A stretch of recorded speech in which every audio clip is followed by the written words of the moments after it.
¿Quieres saber qué es la CURP con foto y datos biométricos? En comunicación es para ti. Yo soy Jorge Bravo y la revelación de un campo de entrenamiento de sicarios en Teuchitlán, Jalisco, expuso las grietas de inseguridad en México, pero también aceleró una discusión pendiente. ¿Cómo identificar y proteger a la población en un país donde miles desaparecen y las identidades se diluyen entre el crimen, hackeos y burocracia? La respuesta de Claudia Sheinbaum es reformar la Ley General de Población para convertir la clave única de registro de población, la CURP, en un documento de identidad digital con fotografía, huellas dactilares y datos biométricos.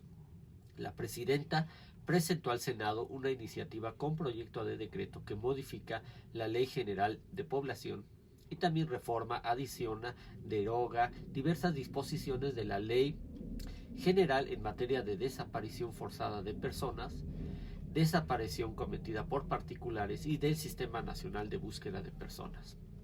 Desde 1992, la Ley General de Población contempla una cédula de identidad ciudadana. Más de 30 años después seguimos preguntando cuándo tendremos una identidad digital.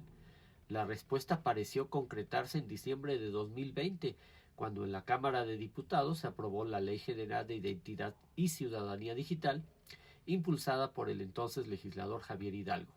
Aquella iniciativa prometía una cédula de identidad digital, pero quedó en el limbo legislativo. La razón, un conflicto no técnico sino político, el control del registro de ciudadanos. También en 2020, la entonces secretaria de Gobernación, Olga Sánchez Cordero, logró que la Cámara de Diputados aprobara una nueva Ley General de Población que abrogaba la de 1974. La nueva ley contemplaba actualizar el Registro Nacional de Población mediante el uso de medios digitales y tecnologías de la información para la obtención obligatoria de datos biométricos y transitar hacia una cédula única de identidad digital que no prosperó. Ante el grave problema de las desapariciones forzadas, Sheinbaum propone una ruta distinta, no crear una nueva cédula de identidad digital, sino reformular la CURP, un código alfanumérico vigente desde 1996. La reforma a la Ley General de Población establece que la CURP será el documento de identificación oficial obligatorio con fotografías, huellas dactilares y vinculación biométrica a sistemas como el de salud y otros.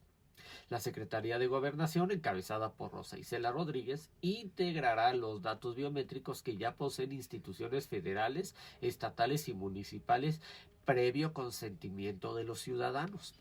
En lugar de depender de una credencial física como la del Instituto Nacional Electoral, la 4T apuesta por un sistema de identificación centralizado. La Agencia de Transformación Digital y Telecomunicaciones, a cargo de José Antonio Peña Merino, operará la CURP digital, mientras el Registro Nacional de Población albergará una plataforma única de identidad. El reglamento interior de la Agencia de Transformación Digital menciona que le corresponde expedir las políticas, emitir las normas, lineamientos, criterios, manuales, procedimientos y demás instrumentos para la implementación, adopción, uso de la identidad y ciudadanía digital. También le compete diseñar el mecanismo único de autenticación, identidad e identificación digital basado en la CURP, lo cual estará a cargo de la Coordinación Nacional de Transformación Digital y la Dirección General de Gobierno Digital de la propia Agencia de Transformación Digital.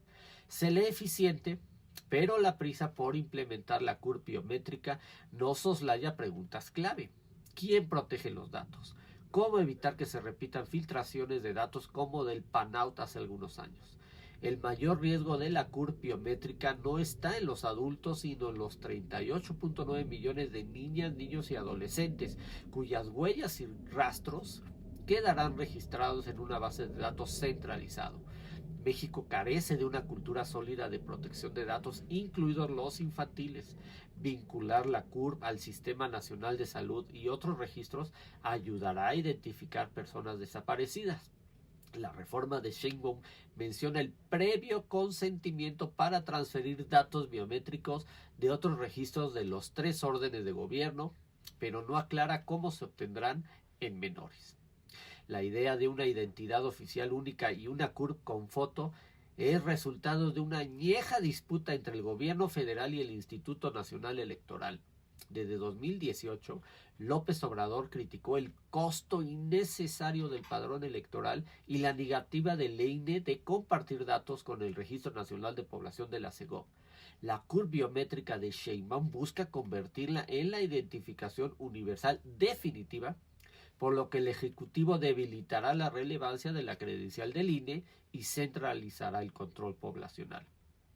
Estonia, país pionero en identidad digital, opta por un modelo descentralizado. Su ID digital usa blockchain y permite a los ciudadanos controlar quién accede a sus datos.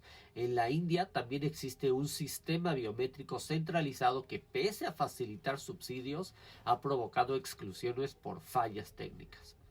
La necesidad de un documento de identidad digital robusto es innegable. En un país con más de 100,000 desaparecidos, múltiples credenciales de identificación y una epidemia de robo de datos, la CURP podría ser la solución.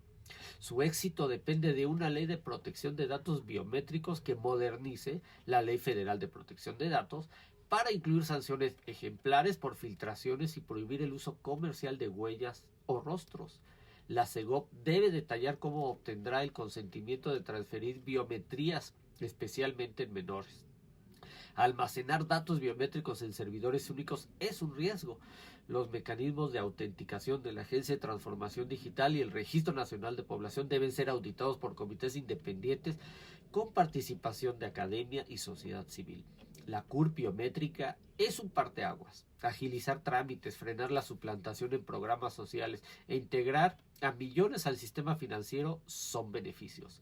México merece una identidad digital, pero la tecnología no es neutral, es un espejo del poder. Hoy ese espejo refleja un gobierno que desconfía de las instituciones autónomas y ansía el control centralizado sin ponderar sus riesgos en términos de bases de datos. El reto del legislativo es asegurar que la identidad digital sea una herramienta de empoderamiento para el ejercicio de derechos humanos y no un control político. Seguimos en comunicación.